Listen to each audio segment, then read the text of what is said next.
To the I Love CVille Show. My name is Jerry Miller. Thank you kindly for joining us on a Wednesday afternoon in downtown Charlottesville. Boy, oh boy, do we have a lot to cover. How about that homeless population? It has ballooned. It has spiked. It has increased. Remember, the metric provided to us by Charlottesville City was a houseless population in the neighborhood of 200 to 225 people, depending on the season and any given day in our fine and fair 10.2 square mile city. Well, lo and behold, according to an article published today by Charlottesville Tomorrow, ladies and gentlemen, the houseless population has ballooned, has spiked to 571 people, Judah. From 200 to 225, the metric utilized in the year 2025, last year, City Hall used the metric 200 to 225 people in the homeless population. That was the metric positioned with us last year when the argument was made that taxpayer dollars, $6.2 million, should be spent to purchase the office building on Holiday Drive. Mm-hmm. Now, 90 days, not even 90 days, not even at the end of the first quarter, that houseless population is up to 571 people, Judah. Are you quoting from CVille Tomorrow? CVille Tomorrow. Do you see the dates on that? Oh, I'm seeing it. That means I was going to unpack that. Were we lied to? Yeah. Was it misrepresented? Mm-hmm. Was the city disingenuous with us? So much to unpack on this story, including the communications director. She does a really good job. She's going to watch and listen to what I say on this program. Her name is Afton Schneider. I've met her once. I met her, in fact, in this studio when she was behind the scenes here in our studio on the I Love CVille Network, as one of her colleagues, her associates, was on one of the sister shows of the I Love CVille show that airs on our network. We have a number of programs that air here. And on a side note, we're having tremendous success with A Life Unedited, a talk show hosted by Mark Hunt, an interview show that airs on Wednesday mornings at 10:15 a.m. And we're on the cusp of inking a deal with a host on a new show, a finance-based talk show. I'm trying to close that deal potentially on Monday. The ink is not dry. We're in contract negotiations, but we're on the cusp of launching a new program that would air on Thursday mornings. That would give the I Love CVille Network, ladies and gentlemen, nearly 15 hours a week of live programming. We are the water cooler of content and conversation in Charlottesville, Albemarle, and in Central Virginia. Afton Schneider, the director of communications, was in this studio, supporting one of her colleagues on one of our sister shows. And I met her the one time. I found her to be professional. I think she's talented. I think she's done a good job of bringing a voice of you know what she's done really well, Afton Schneider? She's humanized, localized, and personalized city governance efforts. That's what a good communications director does. In fact, Afton, you should use this phrase moving forward on what you do at your job for Charlottesville. You humanize, you localize, and you personalize local governance. That's what you do. You do a good job of it. I was really shocked, however, with your word choice recently. You're the communications director. You realize that words are extremely important. And for you, on the record, Judah, on the record, to the media, she said this. She called the Freebridge encampment, it's their home, as if there was a sense of ownership there. Yeah. I'm more disturbed by... Are you two-shotted? Are you off camera talking like you? I'm talking like the voice of God. This is the voice of God over here, otherwise known as Judah Wickower. That's not blasphemous in any capacity, I promise. We are, of course, joking. Judah Wickower. It's their home, the sense of ownership for an urban wilderness trail that is on the bank of the Rivanna River, that is in a business and residential district and a gateway in entry into the city of Charlottesville, calling it their home is almost appalling to me. I think it's more indicative of how city governance sees the encampment rather than a personal admission of Ashton's. But of course, I don't know her. I don't understand what you just said right there. I'm saying that what disturbs me about it is that I think that's the overall view of. You think that's Sam Sanders' view, and she's carrying out the MO of the city manager? Yeah. Because you're and city basing council. that on Sam Sanders' track record of Sandersville and Market Street Park, where he basically took the most visible park in the city and turned it into a shanty town for a couple of weeks, and then had the police department do his dirty work of clearing the shanty town of Sandersville. Fortunately, that went down extremely well. That's when we got one of the most iconic lines ever in local media history, when one of the TV stations went and interviewed one of the stakeholders of Sandersville and said, "We're going to have a Sandersville open house. We encourage community members to come, where we're going to be offering water bottles, chocolate chip cookies, and Narcan for all." That's the line that made the local news. Narcan for all, as if offering free life-saving heroin and opiate remedies is a lure for us parents and children. Let me bring my 8-year-old and my 3-year-old to Sandersville's open house on Market Street. Maybe you're right. Maybe Afton Schneider, the comms director, is just carrying out the edict or the order of the city manager. And maybe the city manager truly believes an encampment on the banks of the Rivanna River, smack dab on an urban wilderness trail, is the actual owned home of these individuals. Are we leaving city council out of this discussion? Maybe you're right. Maybe it's not even Sam Sanders. Maybe it's the council here. I mean, they're the ones that vetoed their own no camping ban. No sheltering in place ban. No storing of your possessions ban. Instructing the police chief to present it and then not backing him after he did the PowerPoint presentation. And speaking of which, I've just got to add that I was appalled. I normally think the CVille Tomorrow articles, while biased, are extremely biased. Are usually pretty well written. 100% well written. But I saw in here where they specifically say, they specifically mention Charlottesville Police Chief Michael Conscious asked City Council to consider an ordinance, and go on to say that there were objections, but I can't believe that they would paint this as though it was all on Police Chief Conscious's personal impetus that the no camping ban was brought forward. I would also, if I was Chief Conscious, after reading that article, feel like this was not portrayed correctly. And it doesn't seem like that would be that's not like a buried lead or anything. It's not like there's a buried information there.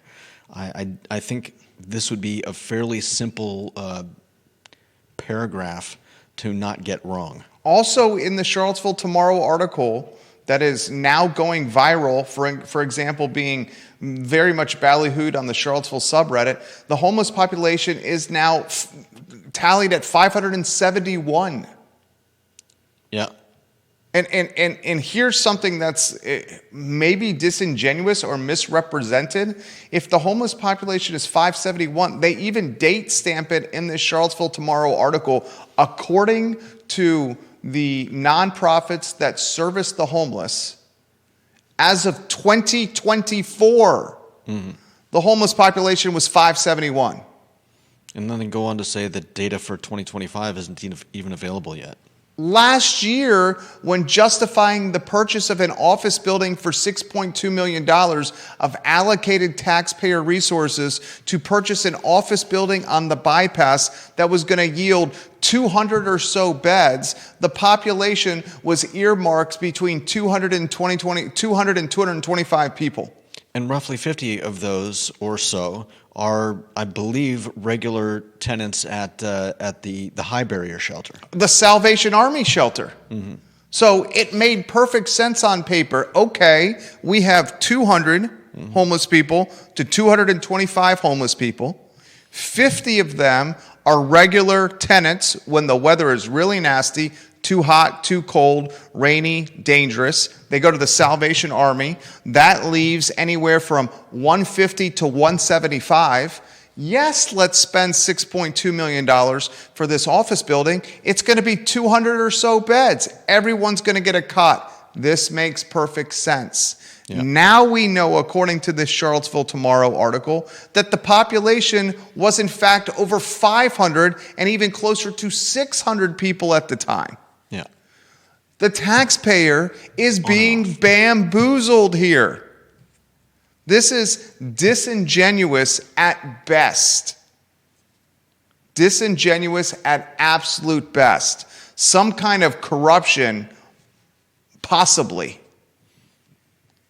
I can't be more straightforward than that. My question is, was it a willful oversight?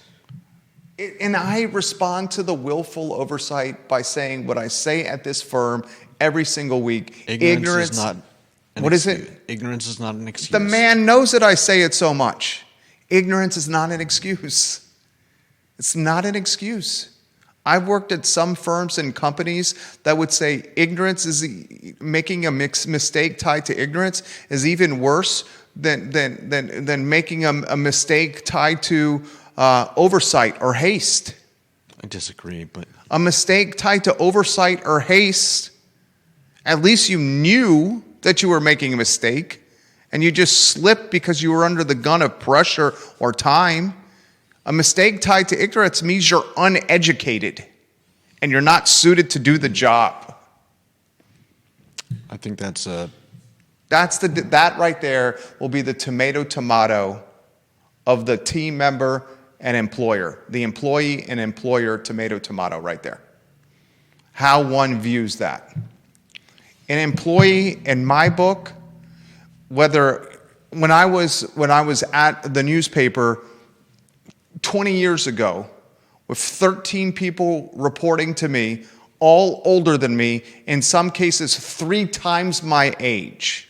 You talk about a difficult job. You are in your early, mid-20s, and you're managing people in their mid and upper 60s, all the way down to a couple of years older than you, 13 of them.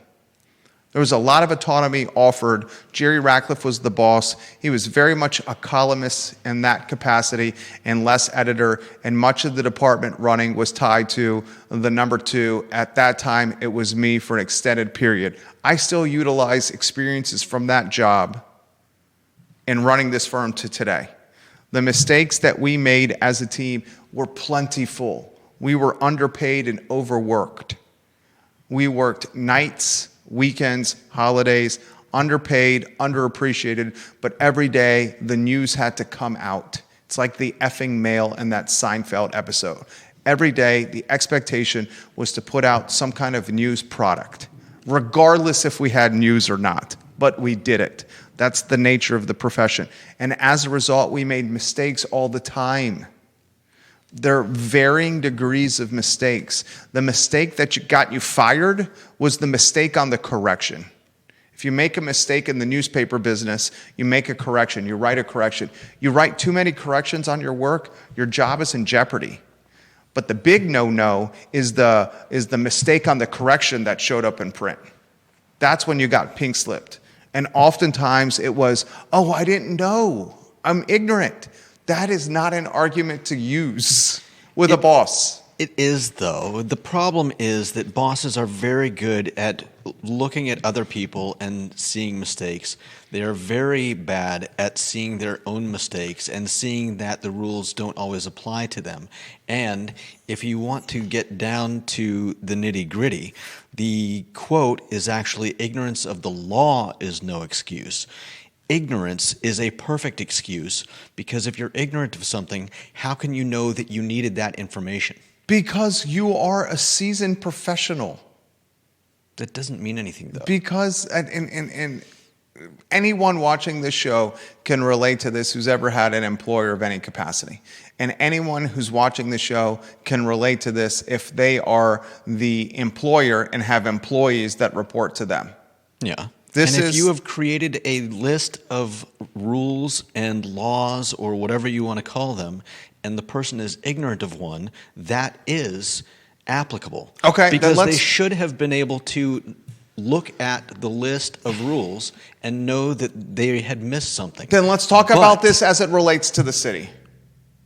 When they purchased Holiday Drive, the office building, for $6,200,000, our money, taxpayer money, they said the homeless population was between 200 people and 225 people. Now, Charlottesville Tomorrow, which is legitimately quoting industry support staff, the service providers are saying that number is 571 people that are homeless, and they've known that number as of 2024. Yeah. How would you characterize what's happened here? I would want more information, because that number is not a total number of. I don't believe that is. There were, like, at the beginning of the year and at the end of the year, there were roughly 571 people. I think that is, if you look at the wording in the article, it's mentioned that that over the course of the year, that's the number of people that were in and out of homelessness. So some of those people may have started off in housing or may have ended off the year in housing. 100%. 100%. And It's so, transient. It's flex. and It's so yeah. I don't think I may be wrong, but here's where we need more information. I don't think at any one particular day were there 571 people. I Now- think now, you're 100% right on that. I agree with you. I think that you're the numbers 100% were right on that. Probably a lot larger than what we were led to believe. Right. But there is a delta of information here where some of this has to do with fluctuations, and other information has to do with what is the steady overall population. Okay, then I'll of try it a houseless different people. way. I will try it a different way. Judah Wickower, you're a reasonable person. You're the metronome of emotional consistency on this show. The yin to my volatile and emotional yang. Okay? If you had known prior to the $6,200,000 purchase of Holiday Drive that there were 571 people in and out of homelessness in Charlottesville 2 years ago. 2 years ago, would you And have it's probably increased. would you have gone on this show and supported a office building purchase that would have yielded 200 beds? I'd have said, give me a plan. Okay, follow-up question to that. That office building purchase in Q4 of last year, October of last year, that was going to yield 200 beds on paper, is now chopped down to 80 beds. Yeah. And is now going to need an additional $10 million and is not going to come online for another 3 years. 571 homeless people, 80 beds, 16 million all in, 36 months before it's live. What would your commentary have been if you had the flux capacitor, Doc Emmett Brown, and a DeLorean, and Einstein the dog? Same thing. Give me a plan. Like right now. Look at have you looked at 2000 Holiday Drive? Yeah, I drive by it every There day is when taking my kid far- to second grade. If I'm not mistaken, I think there's far more space, far more lawn, and what? There's even basically a parking lot. It's like a dead end street that's meant for parking, I think. In fact, I'll go to the Charlottesville GIS and give you the exact acreage of 2000 Holiday Drive. One thing that Charlottesville is doing better than Albemarle County, one of the few things, frankly, is its GIS offering. The Albemarle GIS is utterly atrocious. I literally am on 2000 Holiday Drive right now. Let's see when I can find the details here. We're talking 1.57 acres. Pretty big. That's not bad. That's pretty big. Go ahead, make your point now. My point is, I think that 1.57 acres is probably enough to hold the tent encampments that we currently have going on the Ravenna Trail. Without a doubt. Why not plan for that? Without a doubt. I feel like everyone's just standing around with their fingers in places they shouldn't be and going, well, it's their home. Yeah, Afton Schneider, the comms director. Who did she say that to? What can we do? Who did she say that to? Let's see. Who did she say that to? Let me find it real quick. She said, if you're running a business in the High Street area, if you're Rivanna River Company or Sugar Bear or Hogwaller Brewery or Cosner Automotive or Riverside or any of the homes, is that Woolen Mills, viewers and listeners? Is that characterized as Woolen Mills there? I was on the wrong direct. Is it Woolen Mills on the far side of the bridge? Or is that characterized as the River Road neighborhood? I think that's River Road neighborhood. Okay. If you are in any of those groups that I just mentioned, you should be appalled by what was just said here. Do you have it? Yeah. I don't think it specifies who she was talking to. This is Afton Schneider, Director in Communications and Public Engagement for the city, said outreach efforts are ongoing, and goes on to say, I mean, this is their home. If you were living here, wouldn't you want it to be clean and feel safe? So I think it's a positive thing.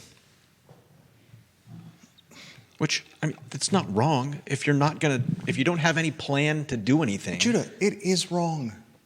This is a public. This is a public park. But if you've already ceded control of the public park to everyone, then yeah. Offering usage and calling it their home are two different things. I agree. And word choice is how she makes her living. Yeah. She makes her living by choosing words to communicate to people. But she speaks for our city's government, not herself. And so when she says, I mean, this is their home, if you were she's speaking as a publicist. Then she is a publicist. She's a public relations expert. You can say what you want about the meaning of the words, but the fact of the matter is she is imparting our city's feelings on the matter. Deep Throat providing value to the show. Deep Throat's photo on screen. This is why he is number one in the family. This is why he's number one. I looked at the Charlottesville GIS, 1.57 acres when you search 2000 Holiday Drive. Deep Throat offers additional color here. There are 2 parcels for Holiday Drive. The city purchased both of them. The second parcel has no building and 2.3 additional acres. So now we're talking 1.57 plus 2.3. What is that? 3.87? Yeah. 3.87 acres doing diddly squat. Build a COA campground, right? What the hell is going on here? Seriously, build them a roof or something, and have some trash cans and used heroin needle dispensers, the dispensers, and whatever porta potties they're putting up. Get it away from the water source and where the kids play and where the taxpayers use an urban wilderness trail that goes across the entire city and county. But there's no plan. What the hell is going on here? Thank you, Deep Throat. That's my big problem. There is no plan. When is the planning going to get started? You have land that you could offer that you own. With a shelter on it. that's unused, that's been taken off the tax rolls. Does it have a shelter? Are It you has an talking effing office building. Yeah, obviously, but I know they, for whatever reasons, they decided they're not going to use it yet. What, wouldn't you rather sleep inside an air-conditioned and heated office building than under a bridge? Of course. That Charlottesville Tomorrow article, did you read it? Not all the way through. It's effing sad. They're interviewing people in this encampment that didn't want their name utilized. Yeah, Mary. Yeah, alias Mary. That literally says or maybe it was Jane here and there. Yeah. That had all her possessions wash away in a flood with the Rivanna River when the rain and the water got so high. And part of her possessions that got washed away in this flood was her birth certificate and her driver's license. And as a result of that, she cannot get work because she has no driver's license, no birth certificate, and no possessions. Yeah. It is the effing saddest story in the world. But it's a byproduct of what Judah said. There is no plan. They have 3.87 acres that the city owns. 3.8 with an office building that is, according to the GIS, what is the office building? We're talking the first floor. You ready for this? The first floor has 11,000, I need a calculator for this, 11,447 square feet. The second floor has 11,447 square feet. The basement has 3,816 square feet. There's also an open with the cover area that's 384 square feet. Open with a cover? Oh, there you go. You have 27,094 square feet of gross area that's air conditioned and heated and roofed on 3.8 acres. Do we know that there's still electricity going to 2000 Holiday Drive? Just curious. This is insane. I know. There's no plan. And you're interviewing people in Charlottesville Tomorrow, and Judah's made this point here. Charlottesville Tomorrow is not journalism. What I'm doing here, what Judah's doing here, we're not doing journalism. We're offering our opinion and our commentary. Charlottesville Tomorrow is they're on the teat of nonprofit fundraising associated with DEI and activists, liberal contributors. And as a result, the content Charlottesville Tomorrow creates follows a tone and delivery of that ideology. Activism, diversity, equity, inclusion, left-leaning, because they're supported financially by folks that want that kind of journalism out there. It's activist journalism, activist writing, okay? And this activist writing is telling the story of two women who don't want their name offered in this article, but these two women, one of them is so down on her luck that all of her possessions were swept away. No, it's even worse. Go ahead. Since being there, she's had her birth certificate, her ID, and most of her clothing stolen from her campsite. Okay, stolen. What was the one who had the stuff swept away in a flood? Is that the other lady that's in the article? Stolen. That means someone has stolen her identity. Yeah, Mary and her husband were living under Freebridge when a flood came through and swept away all of their belongings. And you know what? I'm almost, you know me, I don't really get angry. But I've seen you angry. Yeah, I know. I know. But I keep it in check better, let's just say. Anyways, the point I think I'm the only point person I'm getting that's seen at you is angry. is that I'm really starting to get irritated. You talk about keyboard muscles, keyboard warriors. I think not everybody, but a lot of us have been in the Charlottesville subreddit, and I'm less critical than Jerry is. They're the dregs of society. But if you ever The dregs. run across a thread about the houseless, the pushback is immense. People, saying, "Oh, exactly the same thing that Afton's saying. That's their home. They deserve, they belong, they whatever, as much as anyone else." You know what my problem is? I really, reading this, I want to help this woman. It's just, it's just an ID. It's clothing. Like, I've got old clothing that should be. My point is, people are very quick to go out and hold up a sign at stone fields saying, no kings or whatever. But I don't see anyone I don't hear about anyone going down to the tent encampment and bringing clothing. I don't hear about anyone offering someone a ride so that they can go and get their ID replaced. And this leads back to what we were talking about the other day about offering other people's money to fix problems rather than doing something yourself. Selective outcry. It's cool to be on the Indivisible Charlottesville Facebook page with Kristen Zakos singing a protest jingle inside Target. That's something you could talk about at your country club mixer, or at your dinner party, your cocktail and charcuterie party. Yeah. What's not cool is getting in your Prius or your Subaru, driving down to Freebridge, getting out a Tupperware of clothes that you don't wear, we all have it, bringing it down to this lady, Mary, who had all her possessions stolen, or this other lady, Jane, who had all her possessions taken away in a flood of the Rivanna River.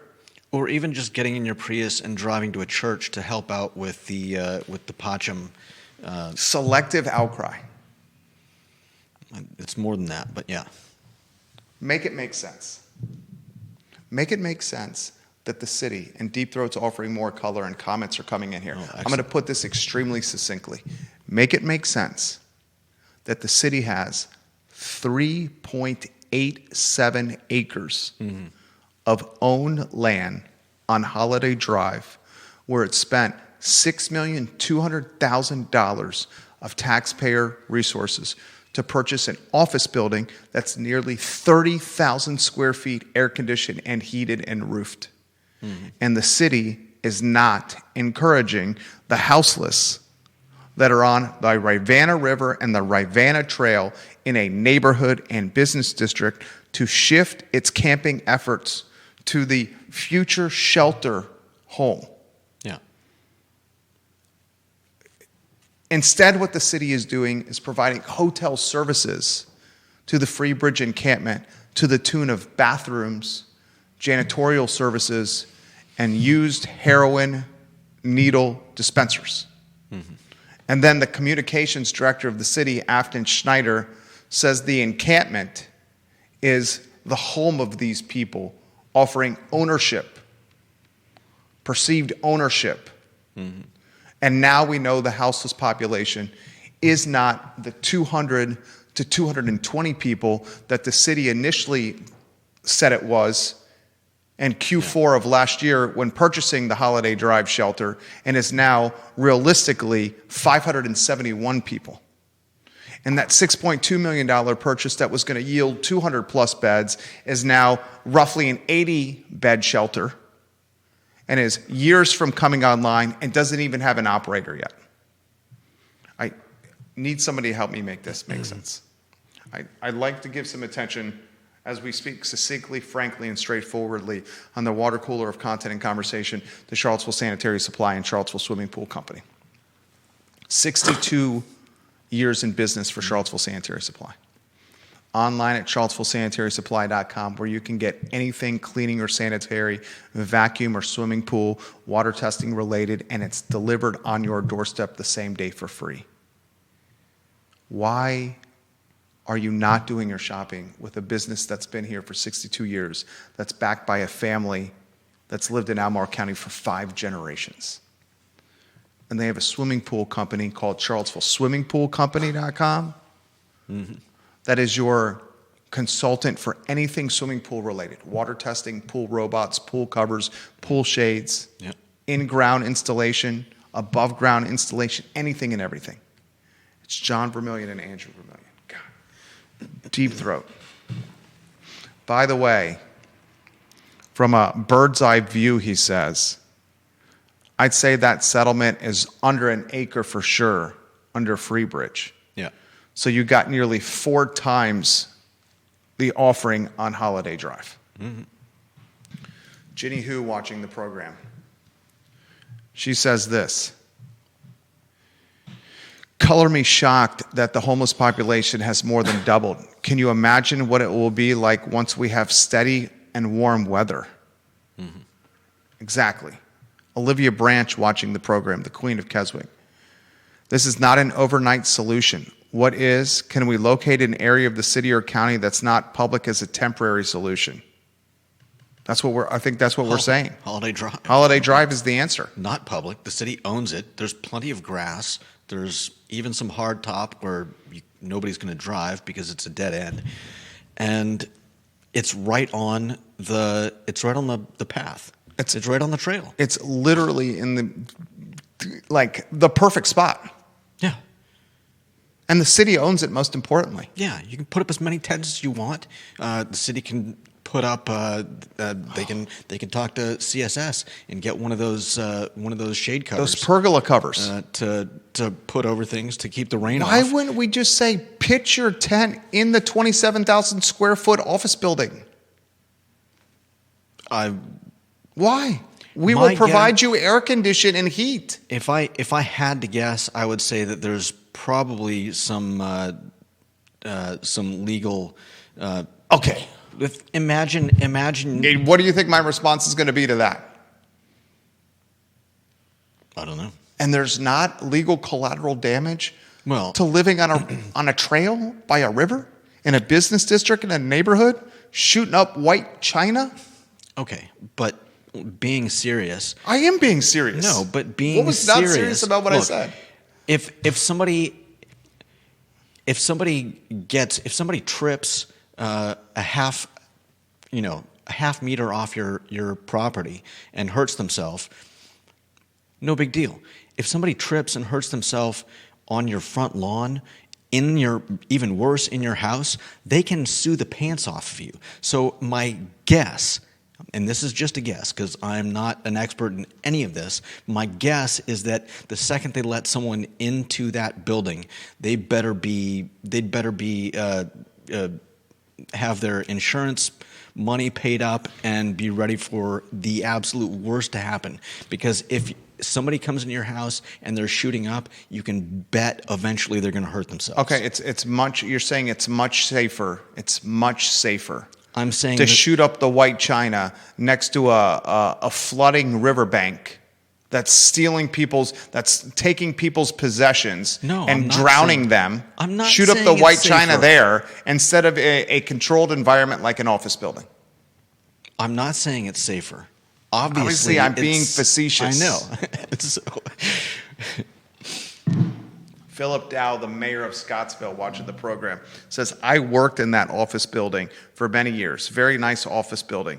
Sad that it's going to be used for this shelter. The city buying this building shows no common sense.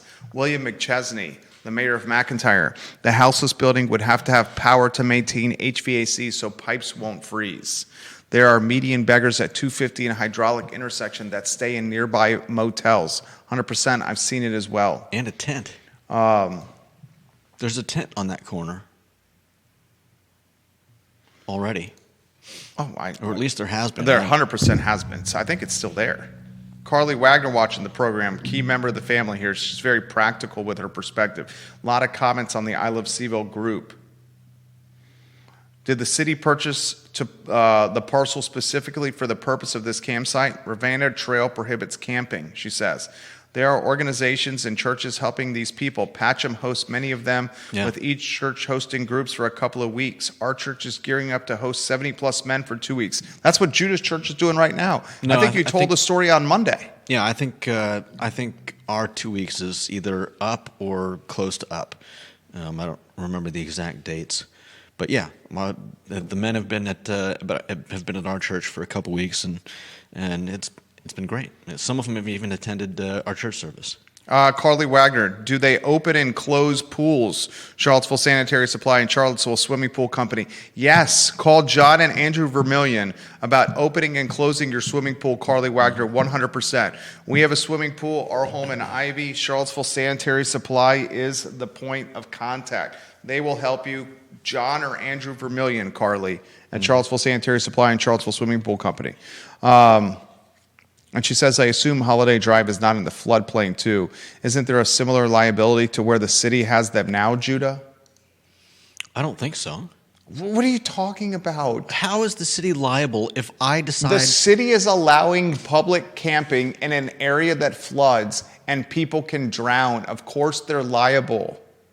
I think you're wrong. All right.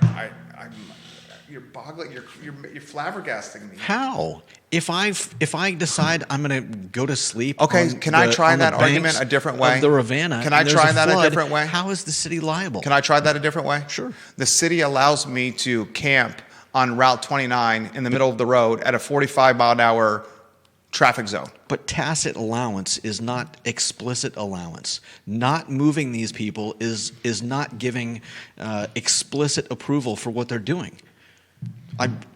Somebody correct me Carly if I'm... says, Judah, do you realize the city owns that parcel by Freebridge? Okay. That is their dirt. All right. I don't have any problem with being wrong. If I'm wrong, I'm sorry. But I think it's a very, very, very different animal having someone erect a tent on the banks of the Ravenna and having a flood take them away, as opposed to letting someone into an actual building that you own. Somebody smarter than me out there, and there's lots of them. Deep Throat's offering some support of your argument. The city cannot let people in that building unsupervised. One firebug meth head, and you have a liability nightmare. Exactly. The point he's making. He also says, but let them camp on the land for sure. No different than letting them camp on city-owned parkland. It isn't about safer or less safe for the homeless person. It's who has the liability. The duty of care, if you let a person into a building, is way higher than the duty of care for a park. The argument Judah's making. That's an argument. Giving you props here. Mm-hmm. Giving you props here. I'm not trying to be like I'm right and everybody's wrong. No. I'm just trying to, yin to the yang. That's what makes the show work. Yeah. And I was trying to say that, yeah, I think that there's a very different. You would definitely need to have your insurance up to date. My wife just texted me and said I'm being too argumentative with you. I don't think so. Oh, thank you.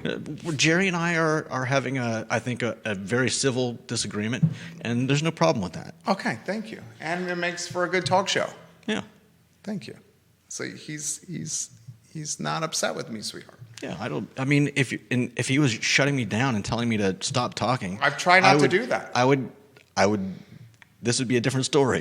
But when we're having a civil discussion, I don't mind pushback. Olivia Branch says, "Let's petition for a relocation then." Who are you going to petition? I would hope that comes up, and they're actually meeting about this today. They may be meeting about it right now in a work session, council and city staff. Yeah. I hope it comes up in the work session that Afton Schneider should not utilize the term "it's their home" ever again. Right. For the public park. That's a bad look. The worst kind of optics and PR possible. That phrase right there. Never say that again. I also hope the city clearly states what the number is of the houseless. Because 200 to 225 was the number used last year to justify the Holiday Drive purchase. And now the number's 571. Well, the number is not now 571. I get the point that you've made. I think the 200-ish number was permanently homeless. Was head count. Permanently was homeless. Head count. For instance, when we had the snow and ice a couple months ago, there were groups that went out do an actual head count, and I think the 200 number was based on something like that. And the 571 is more transient, in and out of homelessness, Yeah. couch surfing, Yeah. sheltering, Somebody's temporary housing. sleeping in a car, somebody's sleeping on friends' couches. Technically, they're houseless at least part of the year. I would But- like the number to be used 571 instead of the 200. It's more realistic because when I'm building business models, I plan for the worst case scenario and not the best case scenario. Mm-hmm. Now we're at the 122 marker, and I swear we have to talk about the Eventually. UVA. We have to do Eventually it right we'll talk- now. okay. We need to highlight some partners to make the program possible. I'd like to highlight 919 Druid Avenue. 919 Druid Avenue in Belmont, ladies and gentlemen, is a fantastic listing by Katie Mullins and team. It is 4 bedrooms, 3.5 bathrooms, 699,000 square feet. Open house, ladies and gentlemen, on Saturday. 4 bedrooms, 3.5 baths, 2,197 square feet. Walk to anything and everything. The house has been completely gutted and remodeled. 12 p.m. to 2 p.m. the open house. This is a deal, ladies and gentlemen. Now, the UVA story. Set the stage, please. Judah Wickhauer. So, in the last couple of years, since the change in policy at UVA brought on by Trump and the DOJ, there have been some drastic. There have been some changes in how the school goes about offering admissions. I would say drastic changes. You were going to use the word drastic. I'd say it's fairly drastic. Key finding, overall admissions became more selective after the 2023 affirmative action ban, and the offer rate dropped from 20.4% to 16.4%. Obviously, some of that is from, that's overall. So there are more people applying, and they can't let them all in, so the numbers go down. However, the disparities show up a little bit differently in race, where black applicants saw the largest decline. Offer rates fell by about 14.5 percentage points. Hispanic applicants' offer rates dropped by 8 percentage points. White and Asian applicants had smaller declines of roughly around 7 percentage points each. And black student enrollment decreased from 8.2% to 6.1%. And I think it's an interesting discussion to have about what this means in terms of UVA. I think you're on point the entire center show. of our- What does it mean? What's your take on this? You've crushed this show. You crushed yesterday's show. What's it mean? Thank you. I think what it means is that as we've mentioned, there are more people applying. There are less spots to give more people, and the school now has to. I don't know what exactly. We haven't heard anything recently about the information that UVA is providing the DOJ or the government, but I would guess that if someone sees something that they find not, if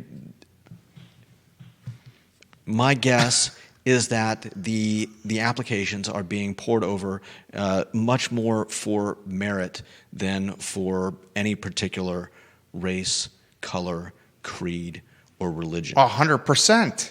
And so we're seeing the numbers change.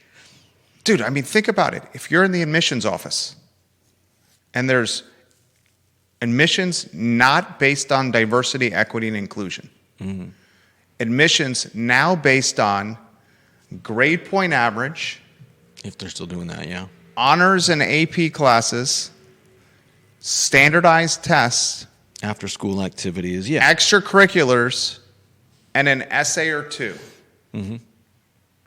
If anything, the admissions game has gotten a little bit more metric-based and black and white, no pun intended. No pun intended. Okay? SAT, ACT, GPA, Yeah. AP or honors, essay, extracurricular, referral letter. Should the university go ahead? So I think the question now, the numbers themselves, I don't think mean a whole lot to us. Well, But it means a whole lot to us if your kid's not getting into UVA and really wants to go there. And so the question now becomes, how do we get across all whether it's sex, whether it's color of your skin, whether it's your religion, how do we get those equal before it gets to the applying to the college stage? I don't try that again. I didn't follow that. So let's say we want all these offer rates equal, so that the offer rates to black applicants is roughly the same as the offer rates to Hispanic, is roughly the same as the offer rates to white and That's Asian DEI. people. It's DEI if the school is choosing who to let in based on trying to get those all equal. But what I'm saying is we need to ask that question before they get to UVA. You're saying we need a set rules. We need to help elevate. If the reason that there are less applicants getting offers in one particular area over another, because of, like you said, socioeconomic test scores and essays and things like that, how do we help them get those test scores? Okay, I think what you're saying, and I'm succinctly. Okay. Go ahead. What you're saying is, how do you empower the disenfranchised so they're on a more even playing field, production and output wise? Kinda. Yeah, that's what you're saying. And my response to that is this: that's not UVA's role. I'm not saying it's UVA. The University of Virginia's job, is where the conversation moves away from UVA. Fine. Because UVA should not be choosing based on sex, race, or well, anything it can't else. now. Legally, it's entered into an agreement that Paul Mahoney signed. The former interim president of the University of Virginia entered an agreement that diversity, equity, and inclusion is completely eviscerated, eradicated from the admissions process. Yeah. He did that, Paul Mahoney, to preserve federal funding and to ensure no more legal brouhaha with the Trump administration and the University of Virginia. Yeah. Okay, And so we're in a contract right now as long as Donald Trump is in office. And so what I'm saying is that these numbers, because of that, are interesting to us to inform us.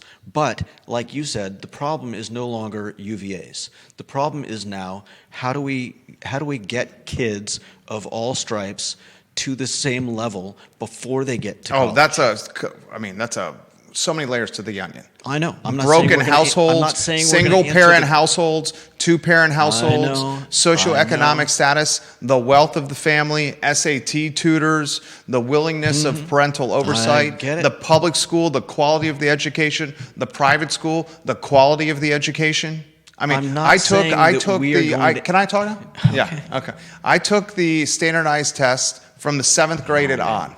Okay, huge advantage. Okay, we're never going to solve that problem. Okay. Do you disagree?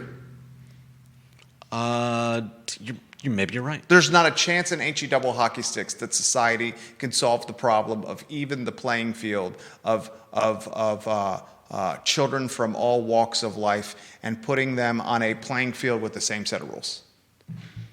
That's just life. Some kids work harder than others.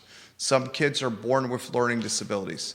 Some kids have households of two parents, one parent. Some kids have access to education that other kids don't. It sucks, but it's Darwinism. And do you disagree? No, I don't disagree. I think mainly my point is that these numbers are an interesting talking point, but it takes the question out of UVA's hands in a way, and the question then becomes, okay, if you have a problem with these numbers, as I said, how do you change it before they get to the college?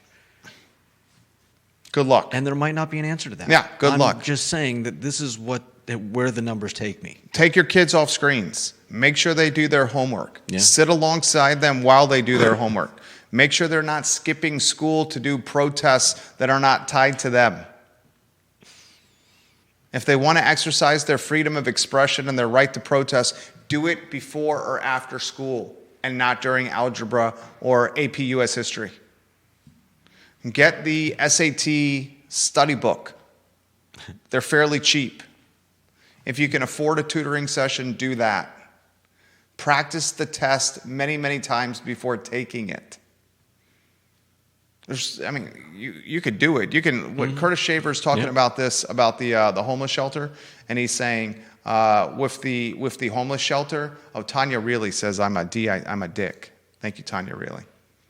I appreciate that. That's her first comment on the show. Looks like it's a bot. Oh, it's a bot account. Is she boulangering? She's boulangering. She's boulangering over there. We got a boulangerer. Tanya Reilly's a boulangerer. It looks like it's a bot account anyway. Curtis says this, with the homeless shelter, which is what you said, you can build it, but if you don't have the policy in play, no camping and no sheltering and no storage of possessions, the shelter's going to flop. We're in 100% agreement with that. It's like you can lead a horse to water, but will it drink? Same thing with students and grading and performance. You can lead a student to water, but will it lap up the resources to empower the student and become better academic-wise?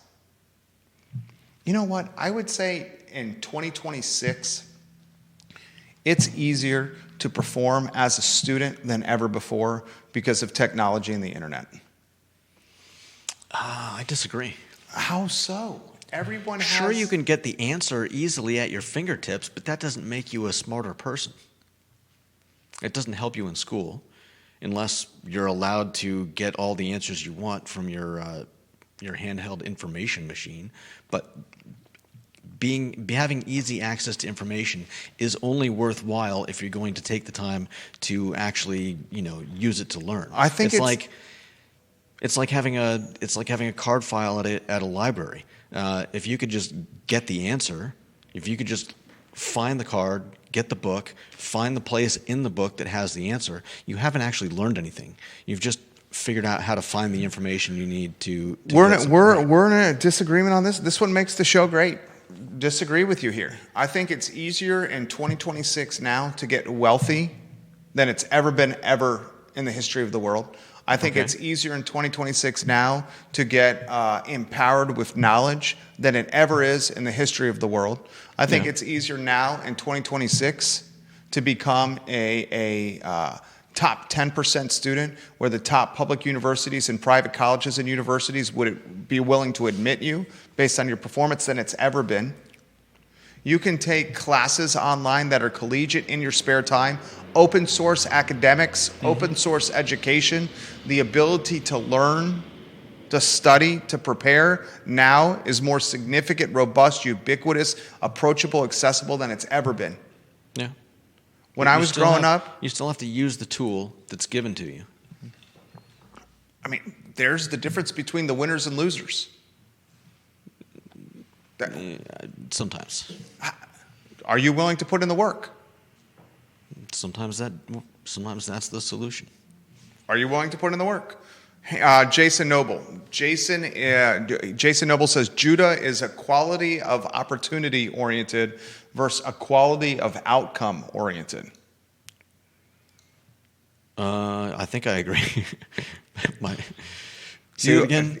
Judah is a quality of opportunity oriented versus a quality of outcome oriented. Yeah. What does that mean? That means that... You're saying everyone should have the same start of the race? Everyone should have the same opportunity at the beginning of things. I'm not saying that. I don't think you're getting it. Go ahead. Outcomes are all about. Those are your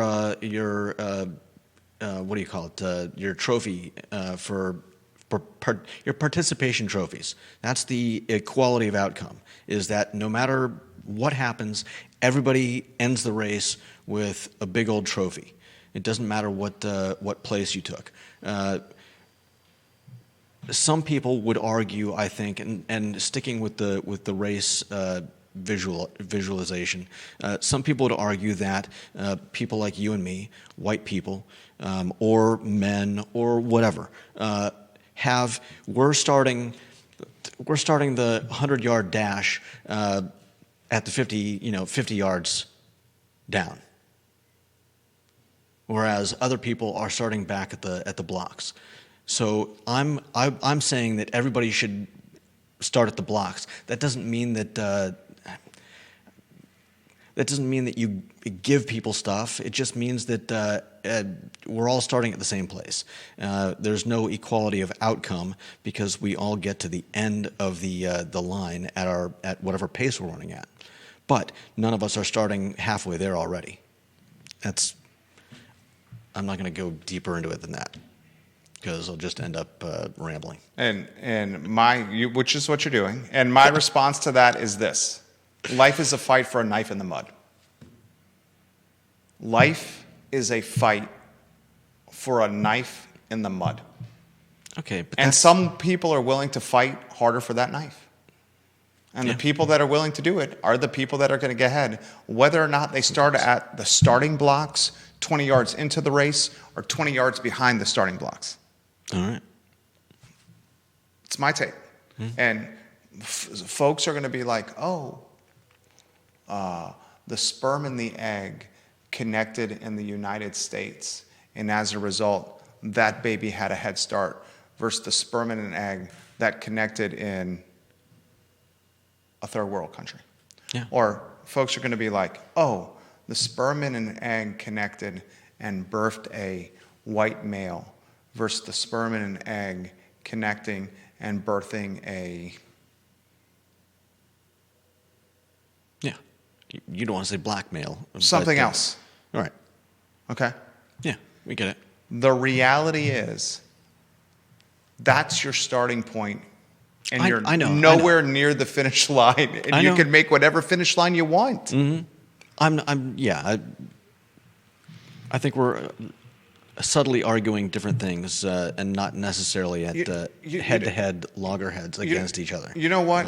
Here's an interesting example. Here's an interesting example, and this is tied to us without getting personal in any capacity. Okay. You own a house, has extra bedroom that could be rented if you wanted it to be. Mm-hmm. You choose not to. Yeah. I respect it tremendously. You have a great place, urban ring, 5 minutes from the downtown mall. 5 minutes from the downtown mall. Yeah.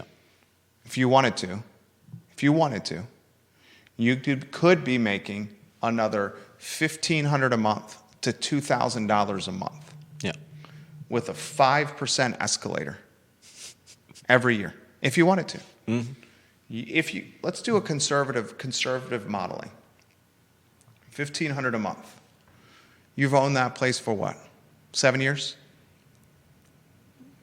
Yeah, 6. Let's say it's longer than 6. It's6.5. pre-COVID. It's pre-COVID. It was, because I remember negotiating this contract with you, offering some counsel, and this was well before COVID. Yeah. Oh, yeah. It was. I believe it was mid 2019. It's been more than 6 years for COVID. Let's just call it, for the sake of a conversation, 7 years. Let's do very conservative modeling. 7 years times 12 months. It's 84 months. 84 months times conservative modeling, no escalator. Mm-hmm. $1,500 a month. You know how much money that is? It's a fair amount of money. $126,000. Mm-hmm. $126,000. Just from renting out a bedroom in your place that you own. I respect the bejeebus out of you. You're way smarter than me and talented than me. I sincerely mean that. Here comes the but. There's no but. There's no but. I respect that you don't want the $126,000. I've had roommates. I respect it. And my place is also... My first place, I know. same size as yours. That's not true. What's the square feet of your first place? 1,200 square feet. Something like that. That's Same not too size as far mine. off. You had 3 bedrooms. Same square feet? Were any of the bedrooms attached to each other through the bathroom? Yes. Were they? 2 of them were. Chose to rent those out. Of course. Of course. That's almost insulting right there. No, That's a slur associated with capitalistic right there. What? That's not. Okay. Not at all how All right. I meant, of course. I stand corrected. That's I not apologize. at all how I meant, of course. I stand corrected. I meant I wouldn't. I meant I don't want to rent. One of the reasons I don't want to rent my second bedroom is that my bedroom is connected to it via a bathroom. I totally get it. And I don't want... Having roommates is a sacrifice. Yeah. Okay. Same 7-year period of time for me of owning that first place. Mm-hmm. Literally was in that condo for 7 years. Took that $126,000 and used that $126,000 to buy the second place in Redfields without selling the first place. Mm-hmm. Lived in the second place in Redfields, put $70,000 down, banked $56K. That $56K compounded to the tune of 9 to 10% in basic index funds. Lived in the Redfields house for 7 years, spiked 40 to 50% in value, used that as a platform to get into commercial real estate ownership, the Glenmore house, now the Ivy house. And it's all tied to the sacrifices made in the 7 years at the villas at Southern Ridge. Mm-hmm. Life is a fight for a knife in the mud. And that 7-year period of time, did I want the 1,200 square feet to myself? Of course. Guys, Jerry cannot live alone. I absolutely have and absolutely would live alone. Not now, because I have a wonderful wife and 2 wonderful boys, but have absolutely lived alone. It just, that's an example, or metaphorically, of even if you start 20 yards behind the starting blocks at the race, how you can pass the person that is 40 yards ahead of the starting blocks. Mm-hmm. Perfect example. It's about sacrifice. And to the University of Virginia topic with the students, from my standpoint, it should be a meritocracy. Yeah. Admissions into one of the most premier public universities in the world should be based on merit. It should not be based on anything else besides merit. It shouldn't be based on if your parents went there, if your parents gave millions of dollars to the school. It shouldn't be based on a referral that you have from a dean or a big-time benefactor. Mm-hmm. It should be based on merit, on output, on production. Yeah. Because it's a rite of passage to life. It's a rite of passage to life. And once you get into this world that we live in, that's Darwinistic, where a flood of the Rivanna River is going to take all your possessions downstream and you'll never see them again, or you'll be in an encampment and your birth certificate and license will get robbed and you won't have an identity anymore, or you're going to have a food and beverage business during the pandemic and you're going to have to take debt against the equity in your house just to make payroll and survive. Mm-hmm. Or you're going to have to figure out in the 18 years of running a business-to-business consulting firm, pivots of 3 different varieties in that 18-year spread because the world's changing. Mm-hmm. That is effing life. And allowing entrance into a university based on favors or historical travesties is not how life plays out. Mm-hmm. My 2 cents. All right. I'm 1 minute late for a phone call with one of those clients that is on our consulting list. Stanley Martin Homes. Stanley Martin Homes is a trusted provider in home development. Condos, single family, or townhomes, innovatively constructed, designed, and developed by Stanley Martin Homes, with methods tied to honesty, communication, and meeting timelines and deadlines. Stanley Martin Homes, trusted provider in the housing space locally. That's the show. I thought this guy effing kicks him, you know what, today. Thank you. Seriously, this is when this show's at its best, when we do have the dialogue like this. Yeah. I thought you did well yourself. Thank you. Props to you. Thank you. That's the talk show. For Judah Wickhauer, my name is Jerry Miller. So long.